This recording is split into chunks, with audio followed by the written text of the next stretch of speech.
Bonjour. Aujourd'hui, dans le chapitre 12 de Shmuel Aleph, nous avons dans ce texte le testament, en quelque sorte, du prophète Samuel, du juge Samuel, on pourrait presque dire du roi Samuel. Le prophète Samuel s'adresse à Gilgal, qu'il a rassemblé, tout le peuple, pour lui donner son testament, et notamment pour faire un bilan sur son action personnelle. Il n'a volé personne, les jugements qu'il a donnés, dites-moi s'ils ont été justes, si quelqu'un a été maltraité dans les sentences que j'ai rendues. Et le peuple, d'une voix commune, lui rend gré de son action. Après que Shmuel fasse ce bilan et que, quelque part, il soit quitte de sa mission, il rappelle que, bien que Dieu n'ait pas agréé de prime abord l'idée de faire régner un roi sur le peuple d'Israël, il l'a finalement quand même accepté.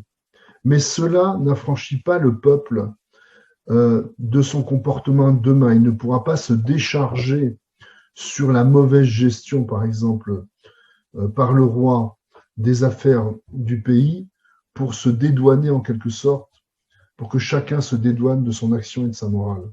Et ainsi, Shmuel rappelle tous les épisodes depuis justement la sortie d'Égypte, depuis Moshe, où à chaque fois le dirigeant ne peut pas faire en quelque sorte office de paratonnerre pour l'action du peuple. Chacun est responsable de son action. Le régime politique, quel qu'il soit, et même si c'est celui de la monarchie, n'affranchit pas à chacun de respecter la parole divine, la morale que recommande la Torah. Et pour cela, il leur donne même un signe. Il leur rappelle que ce jour où il les rassemble, c'est un jour où normalement nous sommes à une saison où les pluies ne tombent pas.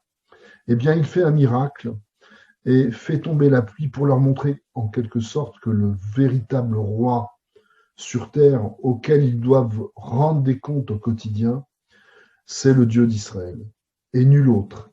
Et que s'ils l'abandonnent, alors ils seront punis et responsables, comptables de leurs actes.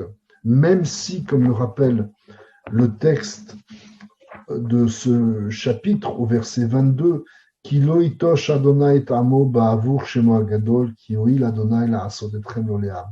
Sachez néanmoins, dit Shmuel, que vous êtes le peuple dont Dieu attend l'exemplarité, et à ce titre-là, il ne vous abandonnera jamais. Si les autres peuples peuvent se contenter de mettre à leur tête un roi, un régime politique, et éventuellement se dédouaner de leurs actions en incriminant le régime politique, vous ne pouvez pas le faire.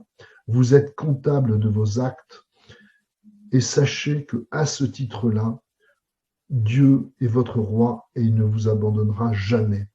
Après ce testament de Shmuel, Shaoul est définitivement responsable cette fois de ses actes devant le peuple. Il est le roi d'Israël et nous verrons comment dorénavant son action va influencer la destinée du peuple d'Israël. À demain, merci.